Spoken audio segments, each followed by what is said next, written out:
we're going to talk about Call of Duty 4 Modern Warfare Remastered, which is included with a few different bundles for Call of Duty Infinite Warfare.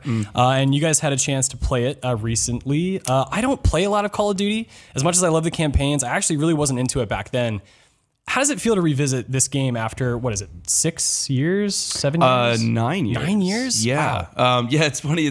I was joking about this with Jean-Luc yesterday, that we've had a couple of remasters come out a year ahead of their 10-year anniversary, when it would I don't know if it would make more sense, but it would feel more like a culmination, right? But BioShock is the same way. It came out 9 years instead of 10 years, whatever. Yeah, you know, playing that on the stream yesterday, it's crazy. Every mission is like, oh my God, this mission is so great. Every time we got something new, it's like, oh, okay, oh, this thing happens. Yeah, this is so good. So it sticks with you even after all those years. For a series that's had a lot of games too. Yeah, well, I mean, a ton of games. But, I mean, really, that first Modern Warfare it set the template for basically everything that's happened in Call of Duty since then.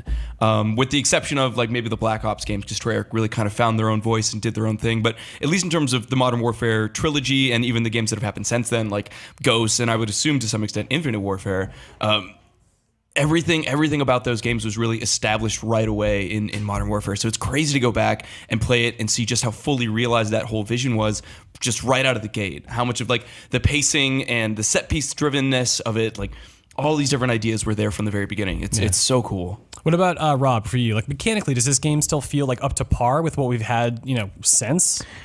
I only played like a good hour and a half, and I was kind of going back and forth. Personally, I just wanted to get to that all gillied up mission, the sniping one, because I remember like having such great memories of that. But you totally hit the nail on the head of like, there was the mission I played was where there's an Abrams tank that's like stranded in the middle of an area. Yeah. You know what I'm talking about? And you have to basically go rescue it. And man, it was the weirdest flashback of like hugging a corner and not even getting to that open area. But it's going to be there. I remember having played that like so many times. Like just that was burned in my head was how hard it was. I must have played on different difficulty because I kind of flew right through it. But yeah, that was really kind of cool. I remember just like out loud saying like, "Oh, I remember this." Like as I'm hugging the corner, like same thing on the stream. Shit sucked, dude. We got to one part in the mission yesterday, and as we were around the corner, we're both like, "Wait a minute, I know what's about to happen." And then, sure enough, we turn the corner, and there's this TV station, which we both remembered as having infinitely spawning enemies and being just impossible to get through. And even in chat, everyone's like, "Oh yeah, that building sucks. We hate this part of the game." But like before we actually got there, we're like, "Wait, this seems familiar." There it is. Like, it was. Yeah, just like so many of those moments. It's great. But as far as, and again, like touching back on what I was trying to say was like fighting whether or not I would play this.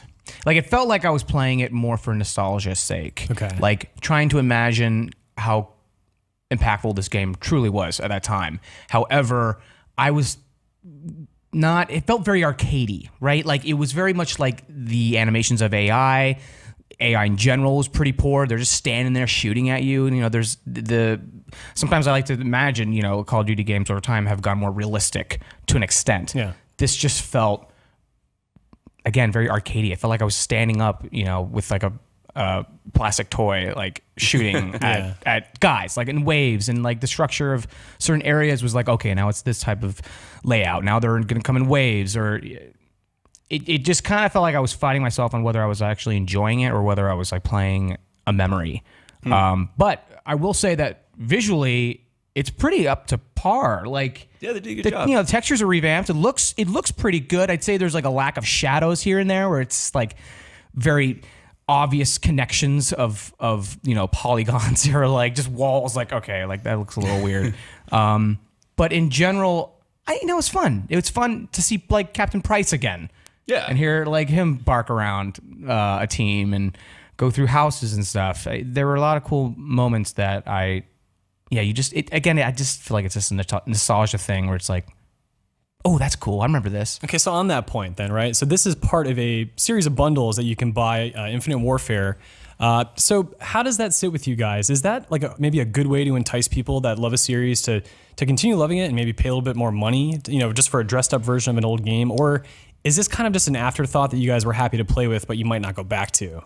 I wouldn't necessarily call it an afterthought. I feel like they did a good job with the remaster. Well, I mean, for you, like, is an afterthought for you at this point? Because you played it a little bit, and now you got Infinite Warfare coming. Right. do you feel like, you know, you've enjoyed this somewhat, it sounds like. Oh, yeah, do you want to yeah. keep playing it, or are you kind of satisfied to get that just that taste? I mean, I actually might go back and beat it. I mean, the campaign's not super long. It's like what, eight hours maybe. Like you can actually beat it in, you know, one really good sitting. Or if you really want to grind through on veteran, it'll take you a little longer. But honestly, just put it on normal, let it kind of sweep you up. I mean, I think Rob was very right that it isn't the most challenging game in a lot of ways. The AI is pretty predictable. Most of the scenarios are kind of like easy to read. But really what makes it fun is you just kind of get swept up in the chaos of all of it. I mean, I remember at the time, it was really unusual to have so much happening around you in any given mission, right? I mean, every mission you were immersed in some larger battle of which you were only one small part. And that, you know, the cinematics and like everything about it that made it feel so immersive. That was what was cool about it. So yeah, I mean, they've never been the most challenging games, but they're really easy to get swept up in. So I personally would probably go back and play a little more and beat the campaign, especially since it's you know, relatively short. And I mean, I remember really enjoying the multiplayer at the time as well. So that I might not stick with quite as long. It depends. I mean, I'd have to jump in and play it. Unfortunately, we haven't had a chance to play the remastered multiplayer yet, so hard to say. But I don't know. And I think that the audience that cares about Modern Warfare Remaster isn't necessarily the audience that cares about Infinite Warfare. I think that a lot of that goodwill has kind of burned away over the years, and Call of Duty absolutely has its kind of core audience that buys the game every single year. But sort of the longtime fans, or people who've been playing games for a really long time, a lot of those people tend to be kind of down on Call of Duty because it's an annualized release, and they might care more about the nostalgia of replaying that first really truly great game versus, you know, playing the next iteration of this franchise. It's now been running for such a long time and has seen at least one release, I think, every single year for almost a decade. But their only option now is to buy Infinite Warfare in order to access this, which is the unfortunate rub for a lot of people, I think. Yeah. In terms of what you're talking about. Can you remind me what the package is? There are 3 different ones. Let me see here. There's like a deluxe edition, the Legacy. Legacy Digital Deluxe or Legacy Pro Edition of Infinite Warfare. Yeah, and you have to pre-purchase, not just pre-order. Oh, really? You have to give Activision actual money. Wow. And then you will be able to play the game. And that's starting tomorrow. You will be able to download Modern Warfare. Although you can also like wait and buy Infinite Warfare on disc and then use the disc. But the disc has to remain in the system to play Modern Warfare. So you can't just like buy the game, download Modern Warfare, and, you know, sell your copy of Infinite Warfare to GameStop or anything like that. Do you think it would be just as enjoyable just to go back and play the original release of this game, or does it need the new sort of gussied up HD visuals? That's a good question. I mean, this is something we've talked about about several remasters. I sort of feel like our memories of how games looked aren't necessarily accurate. I think we remember things looking better than they actually did. And playing again on the stream yesterday, it looks very good. It looks like a game that could have come out 2-3 years ago as opposed to 9 years ago. Sure. And on a different console generation. So I think that this is kind of the way to play, especially now that I've sat down and played a couple hours. I don't know that I could ever go back to the original. I mean, I think we're probably still working on a side-by-side visual comparison, so that'll give us a little more to work from. But yeah, I would recommend that, you know, if you really, really want to play the campaign again, probably worth playing the remaster if you can. I think that'd be the better version. That's a super good question. Because like what I was getting the most out of it was that nostalgia trip. It's like, why not just play the original game?